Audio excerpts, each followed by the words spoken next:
모든 것이 거룩하리라. 아멘. 고생하셨습니다. 지난주는 본문이 너무 짧아서 어려웠고, 이번 주는 본문이 너무 길어서 어려웠습니다. 제 개인적인 소회입니다. 그런데 짧든 길든, 조금 어렵든 많이 어렵든, 어쨌든 이 시간을 통해서 하나님의 말씀이 쉽게 풀어지고 그 말씀을 붙잡고 살아가는 우리 모두가 되게 주님의 이름으로 축복합니다.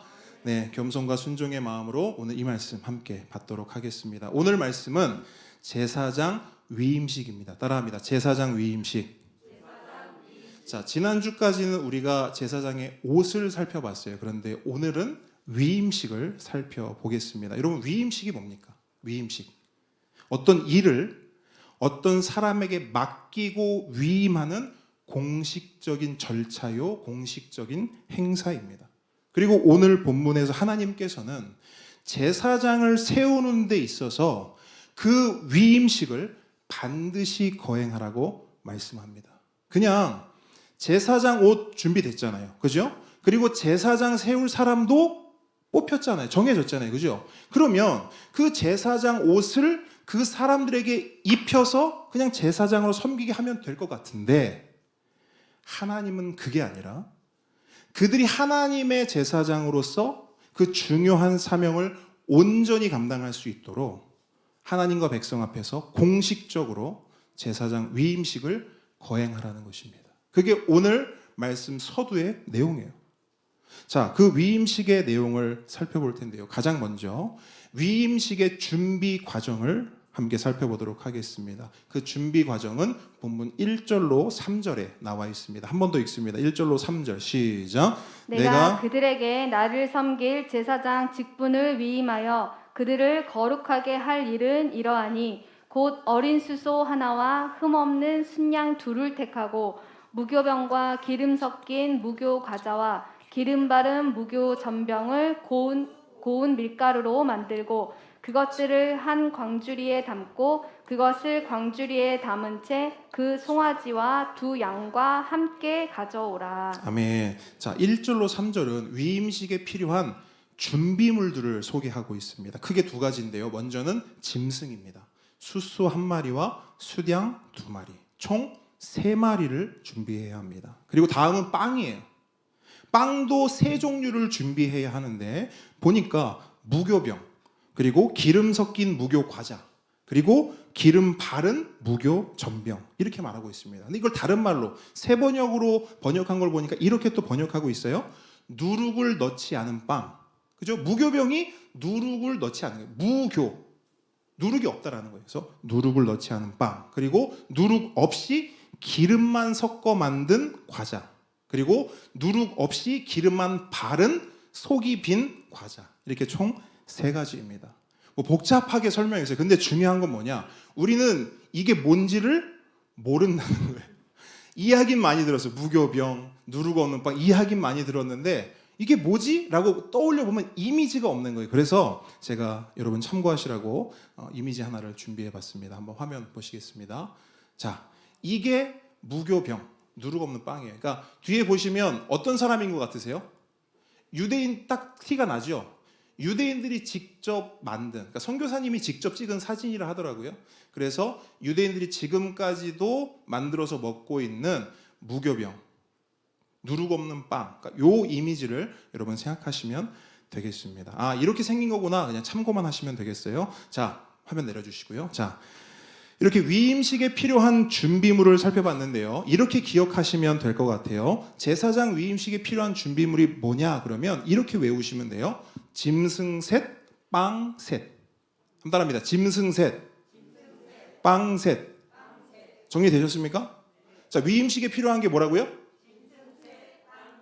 되겠죠? 자, 넘어가겠습니다. 이번에 4절로 9절 함께 읽습니다. 4절로 9절 읽습니다. 시작. 너는 아론과 그의 아들들을 회막문으로 데려다가 물로 씻기고 의복을 가져다가 아론에게 속옷과 에봇 받침 겉옷과 에봇을 입히고 흉패를 달고 에봇에 정교하게 짠 띠를 띠게 하고 그의 머리에 관을 씌우고 그 위에 거룩한 패를 더하고 관유를 가져다가 그의 머리에 부어 바르고 그의 아들들을 데려다가 그들에게 속옷을 입히고 아론과 그의 아들들에게 띠를 띄우며 관을 씌워 그들에게 제사장의 직분을 맡겨 영원한 규례가 되게 하라. 너는 이같이 아론과 그의 아들들에게 위임하여 거룩하게 할지니라.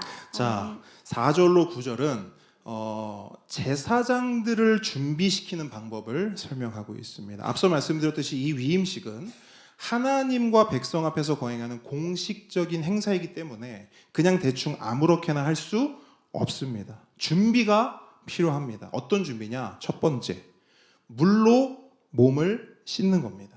몸을 깨끗하게 하는 거예요. 왜? 더럽기 때문이죠. 불결하기 때문입니다. 여러분 생각해 보세요. 제사장들은 이제 성결의 자리로 나아가야 합니다. 거룩한 사명을 감당해야 돼요. 그렇기 때문에 그들의 내면과 마음은 물론이거니와 그들의 몸 또한 깨끗하게 씻어야 했습니다. 그리고 또 하나의 이유가 있습니다. 이건 두 번째 준비와 연관되기 때문에 같이 보도록 할게요. 두 번째 준비가 뭐냐? 우리가 지난주까지 살펴본 제사장의 옷을 입는 겁니다. 그런데 제사장의 옷, 특별히 대제사장의 옷은 어떤 옷입니까? 그냥 평범한 옷이 아니죠? 그 자체로 거룩하고 구별된 옷입니다. 이유가 뭡니까?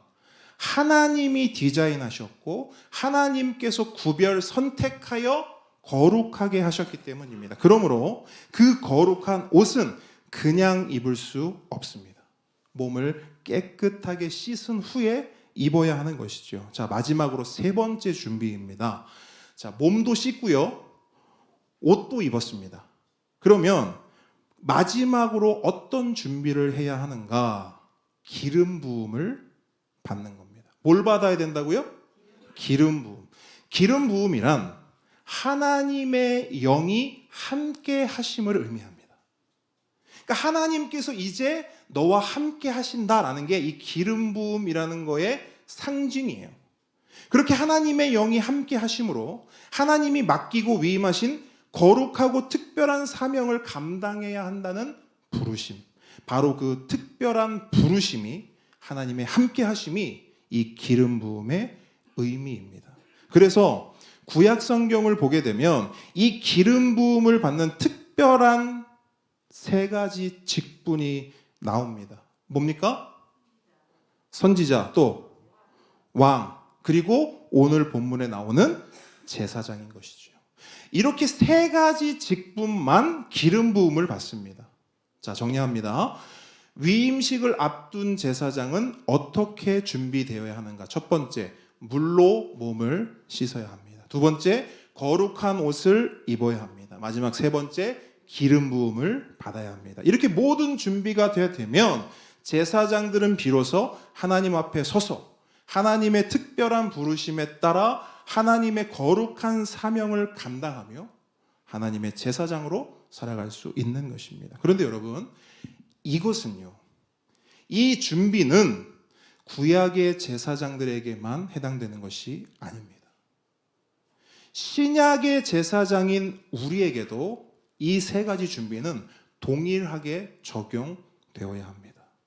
베드로전서 2장 9절을 보면 사도 베드로는 이렇게 선포합니다. 그러나 너희는 택하신 족속이요, 왕 같은 제사장들이요, 거룩한 나라요, 그의 소유가 된 백성이니 이는 너희를 어두운 데서 불러내어 그의 기이한 빛에 들어가게 하신 이의 아름다운 덕을 선포하게 하려 하심이라. 아멘. 여러분, 성경은 분명히 말씀합니다. 너희는 왕 같은 제사장들이다. 이 자리에 모인 우리 모두가 하나님의 제사장들이라는 거예요. 그리고 그런 우리를 통해 하나님의 아름다운 덕을 선포하게 할 것이다 라고 성경은 말씀하고 있어요. 이게 무슨 말이냐면 우리에게, 제사장인 우리에게 하나님의 특별한 부르심이 있다라는 거예요. 하나님의 거룩한 사명이 우리에게, 우리 한 사람 한 사람에게, 우리 공동체 안에 주어졌다는 것입니다. 그런데 여러분, 그 부르심과 사명, 그 자체로는 참 감사해요. 그런데 그 부르심과 사명, 우리의 힘과 우리의 능력으로 감당할 수 있습니까? 없습니까? 감당할 수 없어요. 교회 공동체를 섬겨보고 특별히 전도 대상자들을 섬겨본 분들은 아실 거예요. 내 힘으로, 내 머리로, 내 능력으로 된다 안 된다? 안 된다. 여러분, 제가 교회에서 사역을 하면서 내 힘으로 하고 내 머리로 하고 나의 능력으로 하려다가 넘어진 분들, 자빠진 분들 수도 없이 봤습니다. 그렇기 때문에 오늘날 우리도 제사장으로서 온전히 그 사명과 부르심을 감당하기 위해서는 준비가 필요합니다. 어떤 준비가 필요하냐? 첫 번째, 우리도 우리의 몸과 마음을 씻어야 합니다. 뭘로 씻으면 될까요? 구약의 제사장들은 물로 씻었습니다. 그런데 신약의 제사장들인 우리는 예수 그리스도의 피로, 그 보혈로 씻어야 합니다.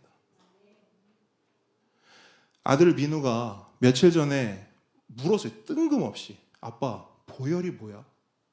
보혈이 뭐예요? 처음에 저는 무슨 말을 하는지 몰랐어요. 뭘 물어본다고? 보혈. 보혈이 뭐야?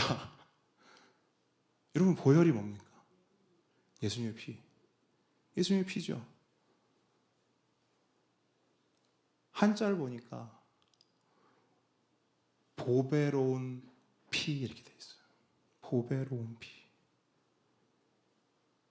왜 그 피가 보배롭습니까? 왜 그 피가 보물이고 왜 그 피가 소중하고 중요합니까? 그 피는 죄인들을 위해 그 참혹한 십자가에서 자기 몸을 아낌없이 내어주신 예수님의 구원과 은혜의 피이기 때문입니다. 바로 그 피로 우리의 몸과 마음의 모든 죄를 씻는 것, 그것이 오늘날 왕 같은 제사장으로 살아가기 위한 첫 번째 준비입니다. 다음으로 두 번째는 뭐냐? 거룩한 옷을 입는 것입니다. 그럼 거룩한 옷은 뭘까요? 구약의 제사장들은 에봇을 입고 흉패를 달고 순금패를 붙여야 했습니다. 그런데 우리는 어떻습니까? 우리는 그런 걸 입는 게 아니죠. 그럼 우리는 뭘 입습니까? 우리는 예수 그리스도를 입습니다. 아멘이십니까? 바울 사도는 로마서 13장 12절에서 이렇게 선언합니다. 오직 주 예수 그리스도로 옷 입고 정욕을 위하여 육신의 일을 도모하지 말라. 아멘. 이게 무슨 말입니까? 우리는 이제 왕 같은 제사장이 된 우리는 이제 더 이상 정욕을 위해 사는 사람들이 아니라는 거예요. 어떤 육신의 일이나 어떤 세상에 덧없는 욕심을 쫓아 사는 사람들이 아니라는 겁니다. 너희는 왕 같은 제사장들이다. 너희에게는 하나님의 특별한 부르심이 있다. 너희에게는 하나님의 거룩한 사명이 있다. 그러니 오직 주 예수 그리스도로 옷 입고 예수님처럼 예수님을 닮아가는 그 삶을 살아라. 이것이 바울의 외침이요. 또한 이것이 오늘날 왕 같은 제사장으로 살아갈 우리에게 필요한 두 번째 준비입니다. 마지막으로 세 번째, 우리에겐 또 뭐가 필요한가? 기름 부음이 필요합니다. 우리는 기름 부음을 받아야 합니다. 그럼 또 질문해요. 어떤 기름이 필요합니까? 구약의 제사장들은 성경을 보니까 관유로 기름 부음을 받았다라고 말해요. 그런데 우리는 무엇으로 기름 부음 받습니까? 성령으로 기름 부음을 받습니다. 다른 말로 성령의 기름 부음이 뭐냐? 성경의 표현대로 성경이 하는 말로 하면 뭐냐? 성령의 충만함을 받아야 합니다. 그래서 지금까지는 나의 힘과 나의 능력으로 아등바등 살아온 인생이었다면 지금부터는 오직 성령님의 인도하심을 받고 오직 성령님이 주시는 힘과 능력과 지혜로 살아가는 그런 인생이 되는 것. 그리고 그렇게 성령 충만함을 살 때 우리는 하나님의 특별한 부르심과 하나님의 거룩한 사명을 감당하는 왕 같은 제사장의 삶을 살아낼 수가 있는 것입니다. 함께 오는 성도 여러분, 우리 모두가 하나님의 아름다운 덕을 온 세상에 전하는 그런 왕 같은 제사장 되길 축복합니다. 그런 하나님의 교회 되길 주님의 이름으로 축복합니다. 자, 여기까지가 위임식의 준비 과정입니다. 지금부터는 위임식의 본격적인 절차로 들어가는데요. 위임식은 총 3번의 제사로 진행이 됩니다. 가장 먼저 드려지는 제사가 속죄제이고요. 그 다음은 번제입니다. 그리고 마지막은 화목제입니다. 그리고 각각의 제사에는 앞서 살펴본 제물들, 준비물들이 사용이 되는데요. 자, 다시 묻습니다. 위임식에 필요한 준비물이 뭐라고요? 좋습니다. 안 잊어버리겠죠? 자, 위임식 하면 짐승셋, 빵셋. 자, 이 준비물들이 3번의 제사에 사용이 되는 거예요. 그런데 여러분, 오늘 본문 전체를 쭉 우리가 읽고 지금 나누고 있는데 내용은 되게 많고 복잡한데요. 이 전체 내용을 하나로 꿰일 수 있는 숫자가 있습니다. 뭐죠? 뭘까요?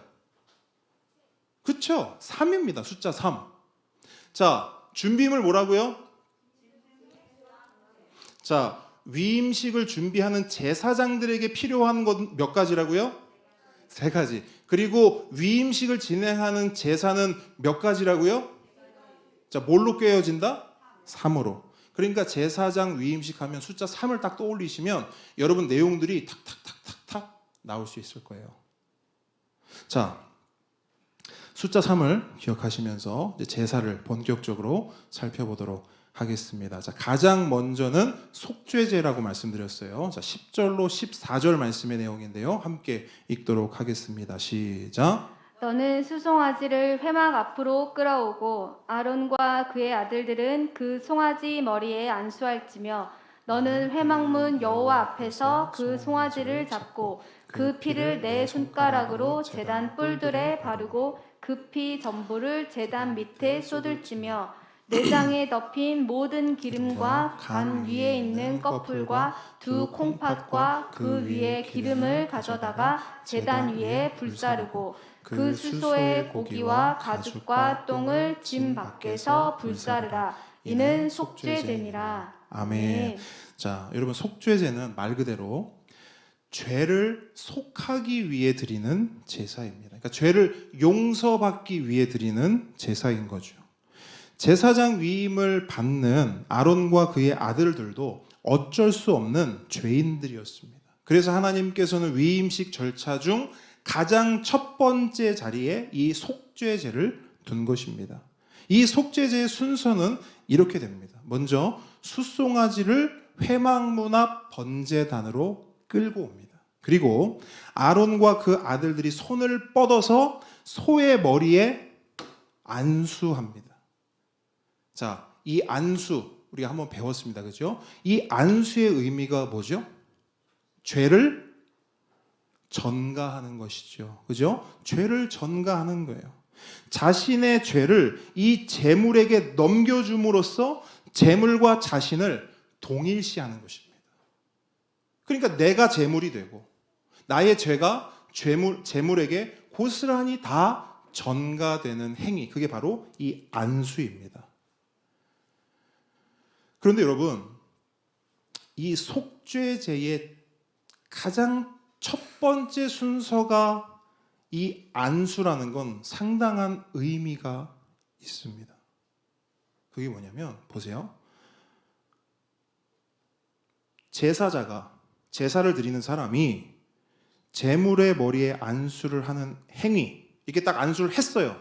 그러면 이 행위 자체가 뭐가 되는 거예요? 자신의 죄인됨을 뭐 하는 거죠? 인정하는 것이죠. 자, 내가 죄인이 아니야. 나에게 죄가 없어. 그러면 안수할까요? 안 할까요? 할 필요가 없죠. 그래서 제물을 가져오고 그 제물의 머리에 안수한다는 것은 그 자체로 나의 죄인됨을 인정하는 행위입니다. 하나님, 저는 죄인입니다. 저의 죄를 이 제물에게 전가하오니 이 제물을 받으시고 저의 죄를 용서해 주십시오. 이러한 고백이 이 제물의 머리에 안수하는 이 행위에 담겨 있는 것입니다. 그런 의미에서 여러분, 속죄의 첫걸음이 뭐냐? 그러니까 죄를 용서받기 위해서 가장 처음으로 해야 될 것은 뭐냐? 죄를 인정하는 거예요. 하나님, 제가 죄인입니다. 다른 사람 모르겠고 하나님, 제가 죄인입니다. 이 인정과 이 고백이 있어야만 죄의 용서가 시작되는 거예요. 예수님 말씀하셨어요. 건강한 자에게는 의사가 쓸데없고 병든 자에게라야 쓸데있느니라. 내가 아프다는 것을 인정해야 병원도 필요하고 의사도 찾는 것입니다. 마찬가지로 내가 죄인이라는 사실을 알고 그것을 인정해야 하나님도 필요하고 예수님도 찾는 것입니다. 우리는 그걸 인정했기 때문에 이 자리에 나와 앉아 있는 줄 믿습니다. 여러분, 사실 그거 인정 안 하고 이 자리에 나와 있다? 그럼 우리는 뭘 하는 거죠? 우리가 전도를 하면서 우리가 가족들을 어떻게든 하나님 앞으로 데려 나오기 위해서 여러 가지 고민도 하고 애를 씁니다. 근데 그들에게 가장 필요한 게 뭐라고요? 내가 죄인이구나 라는 게 깨달아지는 거예요. 근데 놀랍습니다. 이게 놀라운 게 한 번도 그런 생각을 안 하면서 살아오다가 어느 날 문득 그 생각이 탁 드는 거예요. 아, 내가 죄인이구나. 나 이거 어떡하지?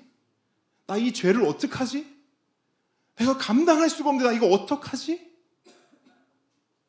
그러면서 옛날에 들었던 말이 떠오르는 거예요. 뭐 예수님이 뭐 십자가에서 죽으셔 죄를 사해 주셨대가 탁 떠오르는 거예요. 그러면 연락을 합니다. 야, 너 그 교회 다닌다고 하지 않았냐? 그 예수님이 뭐 죄를 용서하실 때 그게 무슨 말이야? 그럼 실제로 이런 경우가 많아요. 속죄의 첫걸음은 뭐예요? 내 죄를 인정하는 거예요. 그러므로 함께 오는 성도 여러분, 하나님의 사람이 되길 원하십니까? 하나님의 왕 같은 제사장이 되길 원하세요? 그러면 우리가 먼저 해야 될 게 있어요. 뭐냐?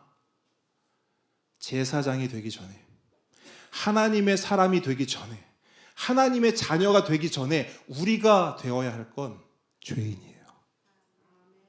죄인이 되면 하나님은 우리를 자녀로 삼아주십니다.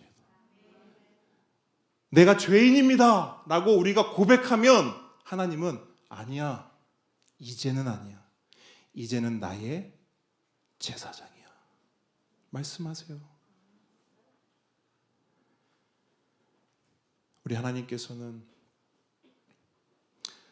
우리의 고백을 다 들으십니다. 우리의 중심을 다 보고 계세요. 그래서 여러분, 어느 순간이라도 죄책이 찾아온다, 죄책감이 나를 짓누른다, 뭔지 모르겠는데 이 안에 있는 뭔지 모를 그 불편함, 그 죄 때문에 고민이 된다. 그러면 망설이지 마십시오.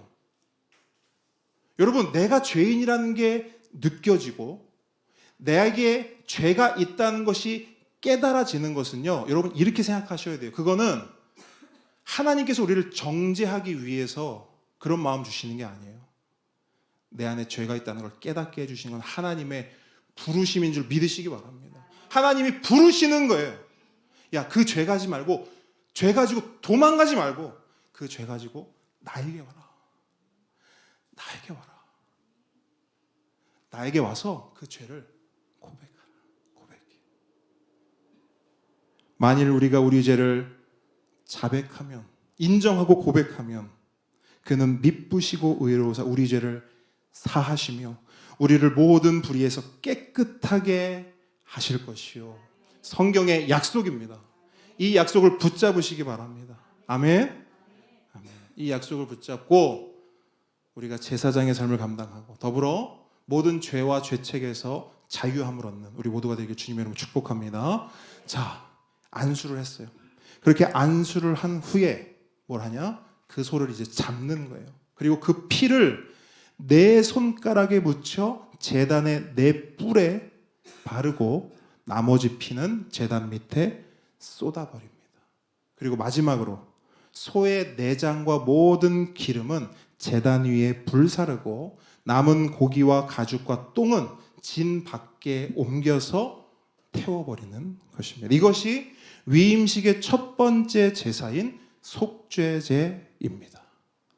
자, 이 속죄제가 끝나면 다음으로 번제가 진행이 되는데요. 이 번제는 15절로 18절에 기록되어 있습니다. 함께 읽습니다. 시작. 너는 또 순양 한 마리를 끌어오고 아론과 그의 아들들은 그 순양의 머리 위에 안수할지며 너는 그 순양을 잡고 그 피를 가져다가 제단 위에 주위에 뿌리고 그 순양의 각을 뜨고 그 장부와 다리는 씻어 각을 뜬 고기와 그 머리와 함께 두고 그 순양 전부를 제단 위에 불사르라.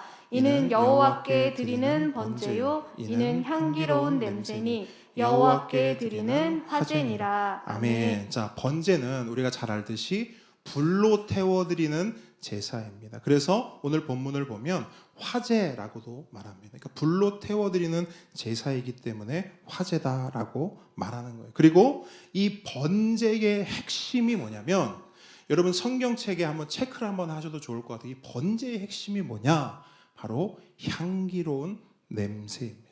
향기로운 냄새. 여러분 생각해 보세요. 자, 제물을 가져왔어요. 그리고 이 제물을 불에 태웁니다. 그러면 이 제물이 뭐가 되죠? 타서 뭐가 되죠? 연기가 되는 거예요. 그러니까 이 제물이 타면서 연기가 나와요. 그런데 생각해 보세요. 이 태워진 짐승, 이 짐승은 어떤 짐승입니까? 아까 뭐 한 짐승이에요? 안수. 내가 안수한 짐승이잖아요. 그죠? 이 안수는 뭐라 그랬어요? 내 죄가 전가된 거라 했죠. 그리고 이 짐승은 곧 나고 이 짐승에게 내 모든 죄가 갔다라는 거예요. 그러면 결국엔 이 짐승은 결국 누군 거예요? 난 거예요. 그죠? 이거 되게 중요합니다. 여러분 번제에 있어서 이 개념은 굉장히 중요해요. 번제물은 곧 그 번제를 드리는 사람이에요. 나를 대신에 그 번제물이 거기 누워서 불에 타서 연기가 되는 것입니다. 그러면 생각해 봅시다. 그 연기가 타서 하늘로 올라가잖아요. 그러면 그 연기 또한 결국 누군 거예요? 나. 여러분 이 개념 정말 중요합니다. 그 연기 또한 나인 거예요. 그런데 성경은 그 연기를 가리켜서 뭐라고 말하냐면 향기로운 냄새다 말해요. 이 말에는 어떤 의미가 포함되냐면 하나님이 그 향기를, 그 냄새를 좋아하신다는 거예요. 하나님이 흠양하셨다는 거예요. 하나님이 받으셨다라는 거예요. 그걸 두 단어로 하면 향기로운 냄새다 이렇게 말하는 거예요. 그렇다면 하나님의 향기로운 냄새가 되었다는 것은 뭘 의미하고 있는 것입니까? 하나님께서 그 연기를, 그 제물을, 그 제사를, 그리고 나를 받으셨다는 것이죠. 그렇기 때문에 여러분 번제의 핵심은 뭐다? 향기로운 냄새다. 이게 관건이에요. 내가 하나님께 향기로운 냄새가 되느냐, 이게 관건인 거예요. 그리고 이 번제에는요 또 하나의 중요한 핵심이 있는데요. 그것은 뭐냐면 이 제물을 태워드린다 했잖아요. 그죠? 근데 번제에서는 이 제물을 태워드리되 어떻게 태워드리냐면 오롯이 전부 태워드립니다. 오롯이 전부. 자, 18절 말씀. 자, 한번 다시 읽을게요. 이제 안 보이던 단어가 보일 거예요. 시작. 그 순양 전부를 제단 위에 불사르라. 이는 여호와께 드리는 번제요 이는 향기로운 냄새니 여호와께 드리는 화제니라. 아멘. 전도사님을 비롯해서 많은 분들이 이야기해요.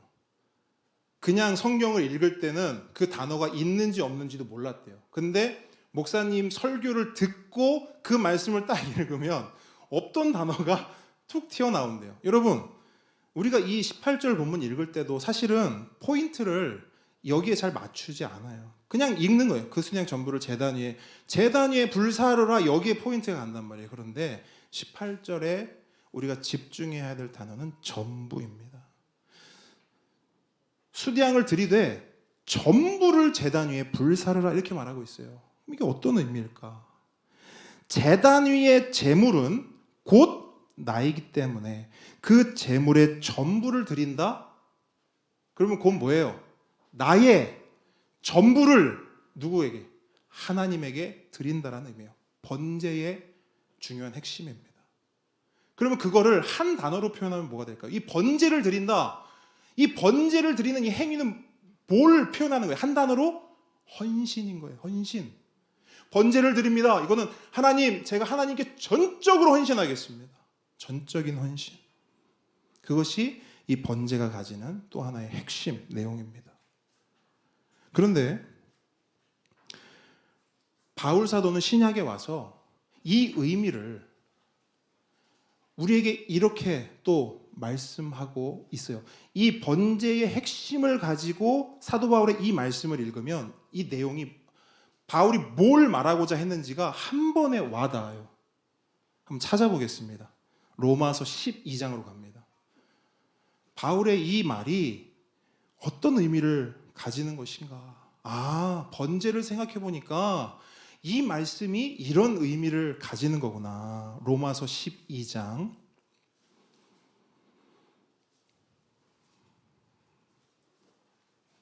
로마서 12장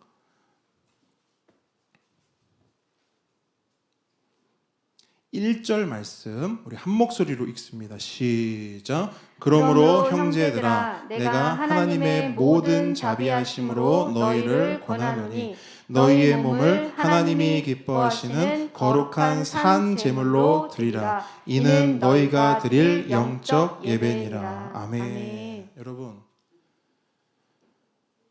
우리가 산 제물이 되래요. 산 제물.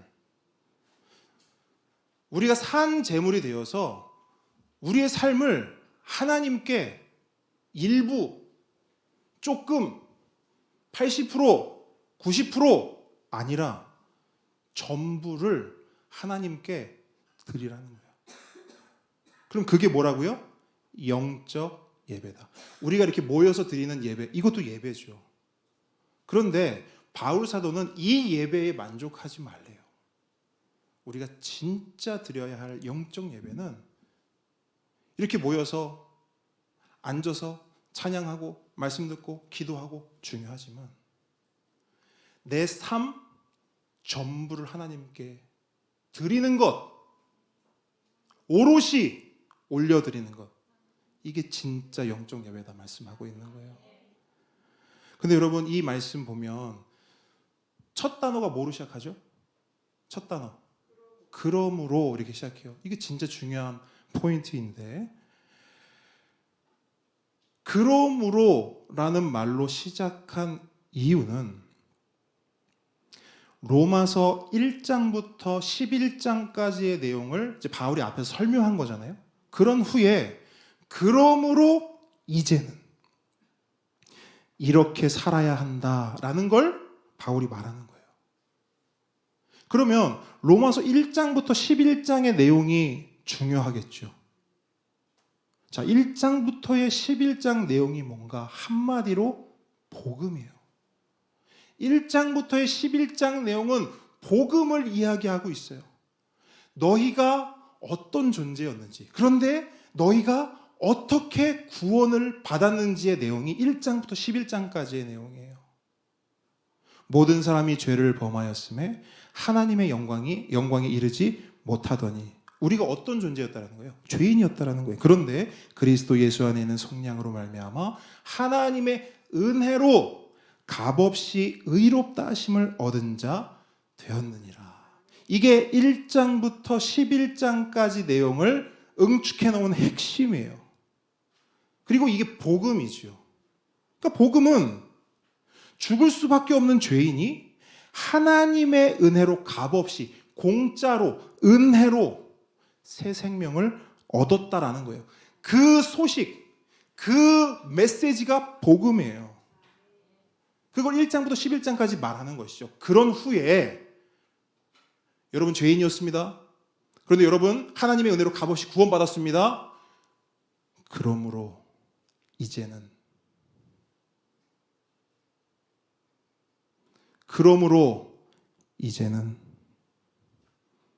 여러분의 몸, 여러분의 삶, 여러분의 인생 전부를 하나님이 기뻐하시는 거룩한 산 제물로 드리십시오. 드리셔야 합니다. 그것이 제가 여러분께 드리는 권면입니다. 여러분 하나님의 은혜로 하나님의 복음으로 새 생명 얻으셨습니까? 구원 받으셨습니까? 그렇다면 우리의 삶은 달라져야 합니다. 우리의 삶의 중심축이 옮겨져야 돼요. 지금까지는 내 중심으로 살았어요. 그런데 이제부터는 하나님 중심으로 살아야 합니다. 지금까지는 내 삶의 주인이 나였고 내 삶의 왕이 나였어요. 그런데 이제부터는 우리의 주인, 우리의 왕이 누구예요? 오직 예수 그리스도. 오직 하나님만이 내 삶의 주인이요. 하나님만이 내 삶의 왕이 되셔야 합니다. 그것이 바울 사도가 우리에게 권면하는 말씀이에요. 그리고 그것이 우리가 살아야 할 진정한 구원의 여정입니다. 여러분 우리가 신앙한다는 것, 우리가 예수를 믿고 우리가 신앙생활 한다는 것은요, 예수천당 불신지옥 거기서 끝이 아니에요. 목사님 저 예수님 믿는데요? 꽤 많이 믿었는데요? 10년, 20년, 30년 평생을 예수님 믿었는데요? 평생을 교회 다녔는데요? 성경도 읽었고 찬양도 했고 기도도 했는데요? 중요해요. 그게 중요하지 않다라는 게 아니에요. 그런데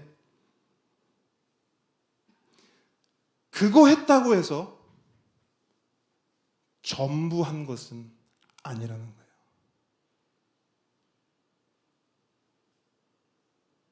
그것도 중요하지만 우리 삶에 진짜 중요한 건 뭐냐면 우리 삶에 이게 있어야 돼요. 그러므로 이제는 이 고백이 있어야 돼요. 내가 예전에 이렇게 살았다 쳐요.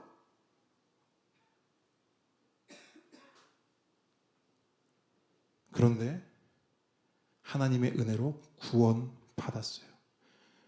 그러므로 이제는 이 고백이 우리 삶에 있어야 합니다.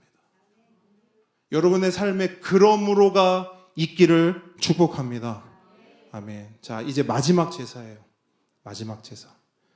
마지막 제사는 먼저 19절로 22절을 함께 읽도록 하겠습니다. 시작. 너는 다른 순양을 택하고 아론과 그 아들들은 그 순양의 머리 위에 안수할지며 너는 그 순양을 잡고 그것의 피를 가져다가 아론의 오른쪽 귓부리와 그의 아들들의 오른쪽 귓부리에 바르고 그 오른손 엄지와 오른발 엄지에 바르고 그 피를 제단 주위에 뿌리고 제단 위에 피와 관유를 가져다가 아론과 그의 옷과 그의 아들들과 그의 아들들의 옷에 뿌리라.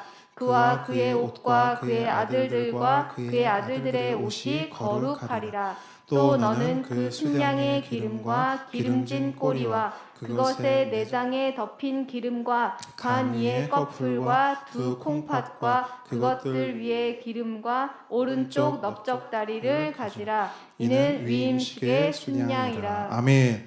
자, 이제 마지막 제사인데요. 그러면 마지막 제사의 남은 준비물은 몇 마리일까요? 한 마리죠. 그죠? 순양 한 마리가 남은 거예요. 그리고 성경은 그 순양을 위임식의 순양 이렇게 부르고 있어요. 이걸 다른 말로 하면 뭐냐? 제사장을 위임하는 데 쓰일 순양이라는 거예요.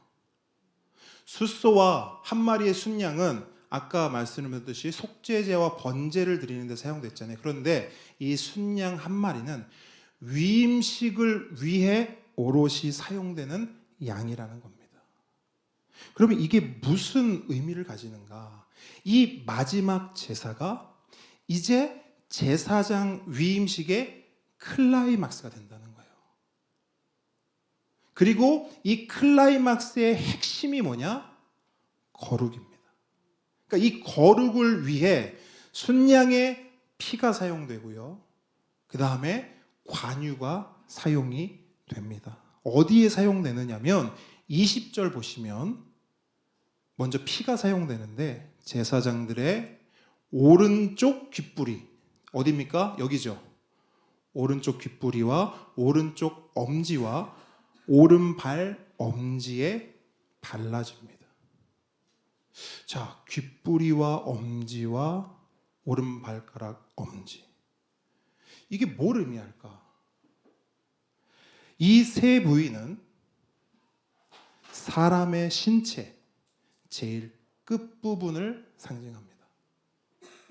그래서 이 세 곳에 피를 바르는 것은 신체 전체에 피를 바르는 것과 같습니다. 다시 말해 귓부리와 엄지 손가락과 엄지 발가락에 피를 바르는 것은 제사장들의 머리끝부터 발끝까지를 피로 거룩하게 하는 것입니다.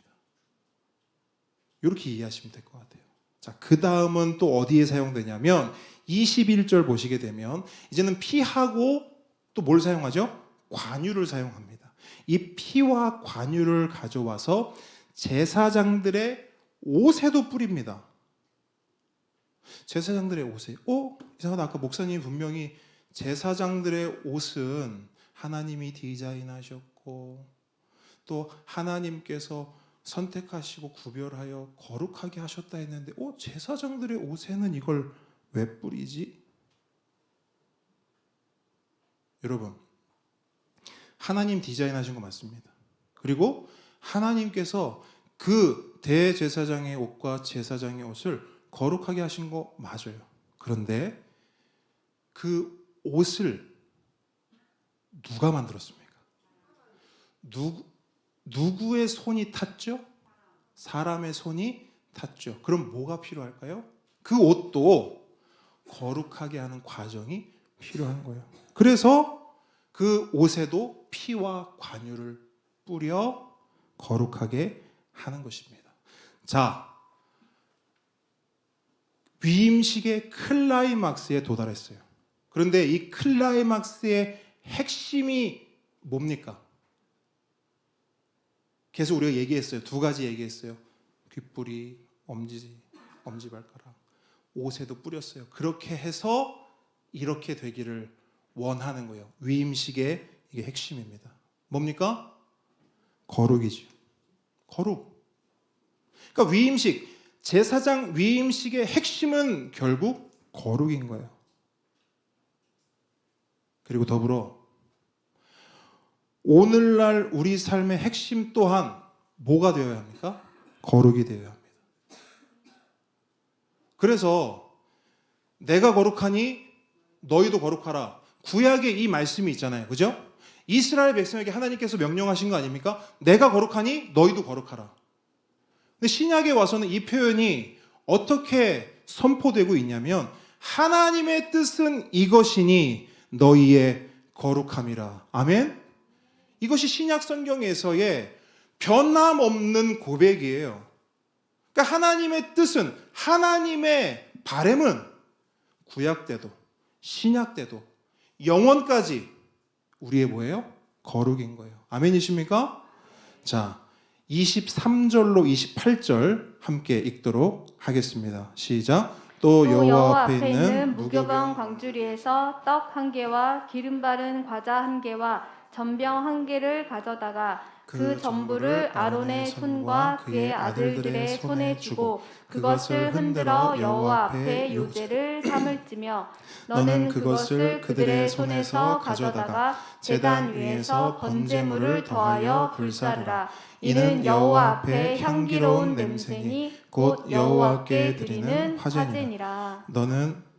너는 아론의 위임식 순양의 가슴을 가져다가 여호와 앞에 흔들어 요제를 삼으라. 이것이 내 분기시니라. 너는 그 흔든 요제물 곧 아론과 그의 아들들의 위임식 순양의 가슴과 넓적다리를 거룩하게 하라. 이는 이스라엘 자손이 아론과 그의 자손에게 돌릴 영원한 분기시요 거제물이니 곧 이스라엘 자손이 화목제의 제물 중에서 취한 거제물로서 여호와께 드리는 거제물이니라. 아멘. 자, 이제 위임식의 후반부입니다. 후반부에는 준비물 가운데 하나였던 빵 셋이 등장합니다. 그리고 아론과 그 아들들은 그 빵을 손에 들고 흔들어야 합니다. 흔들어야 합니다. 이거를 위아래로 흔들 수도 있고 앞뒤로 흔들 수도 있습니다. 그런데 어쨌든 핵심은 뭐냐? 흔드는 거예요. 왔다가 갔다가 왔다가 갔다가 왔다가 갔다가 왔다가 갔다가. 자, 이렇게 흔드는 이유가 무엇인가? 의미가 뭔가? 이 흔드는 행위 안에 하나님과의 관계가 담겨 있는 거예요. 근데 그냥 보통 관계가 아니라 어떤 관계를 상징하고 있느냐? 주고받는 관계를 상징합니다. 왔다가 갔다가 왔다가 갔다가. 그러니까 하나님께서 모든 것을 주셨으니 나도 하나님께 나의 전부를 드립니다. 그죠? 반대로 나의 전부를 하나님께 드리오니 하나님께서 저의 삶을 책임져 주십시오. 이러한 고백이 담긴 것이 바로 흔들어 드리는 요제요. 이 요제를 통해 하나님과의 관계가 회복되고 그 풍성하고 화목한 관계를 누리게 되므로 이 제사장 위임식의 마지막 제사는 화목제가 되는 것입니다. 그래서 실제로 31절로 32절을 보게 되면 위임식을 마친 제사장들은 하나님께서 주신 그리고 다시 하나님께 바친 그 제물을 어떻게 하냐면 먹습니다. 그러면서 하나님과의 관계가 회복되었음을 선언하고 선포하는 거예요. 먹음으로써. 근데 여러분 이 장면 보시면서 어떤 말씀 떠오르지 않으세요? 출애굽기 24장 11절 하나님이 이스라엘 자손들의 존귀한 자들에게 손을 대지 아니하셨더니 그들은 하나님을 뵙고 먹고 마셨더라. 한 곳 더 읽어드릴게요. 요한계시록 3장 20절 볼지어다 내가 문 밖에 서서 두드리노니 누구든지 내 음성을 듣고 문을 열면 내가 그에게로 들어가 그와 더불어 먹고 그는 나와 더불어 먹으리라. 이 먹는다는 건 관계의 회복을 말해요. 여러분 이스라엘의 그 세계관 안에서는요 이 먹는 게 되게 중요합니다. 예수님이 뭐 때문에 욕 많이 먹으셨어요? 이 땅에서 죄인들하고 밥 먹는다고. 그죠? 아니 밥 좀 먹을 수 있지. 우리 개념으로는 아니 밥 좀 먹을 수 있지. 그게 뭐 대단한 거라고. 근데요 유대인들은 죄인, 그러니까 본인들이 생각했을 때 이방인, 죄인 절대 밥 먹지 않았습니다. 함께. 왜? 죄가 오염된다고 생각했어요. 바이러스 생각하시면 돼요. 코로나 한창일 때 다 같이 모여서 식사할 수 있었다 없었다? 이유는 바이러스 감염. 똑같아요. 유대인들의 그 세계관 안에서 같이 음식을 먹는다는 건 모든 것들을 내어주고 받는 모든 것들을 공유하는 그런 관계라는 걸 말하는 거예요. 그래서 성경에서 말할 때 먹는다라는 것은 하나님과의 관계가 온전히 회복됐다는 거예요. 하나님과 먹고 마시는 거예요. 하나님을 뵙고 먹고 마시느니라. 이제 제사장이 그런 자리에 서게 된 겁니다. 자, 말씀 정리합니다. 함께 오는 성도 여러분, 하나님께서는 우리들 한 사람 한 사람을 손수 부르신 줄 믿습니다. 우리를 직접 선택하셨고 우리를 들어 옮기셔서 구별하신 줄 믿습니다. 근데 그렇게 하신 이유가 뭔지 아십니까? 우리를 제사장 삼기 위함입니다. 거룩한 삶과 헌신된 삶, 그리고 그 삶을 통한 하나님의 영광, 그것이 우리에게 주어진 부르심이요 사명인 줄 믿으시기 바랍니다. 우리의 삶이 그러한 삶이 되기를, 그렇게 하나님께 영광되는 삶이 되기를 우리 주님의 이름으로 축복합니다. 함께 찬양하겠습니다.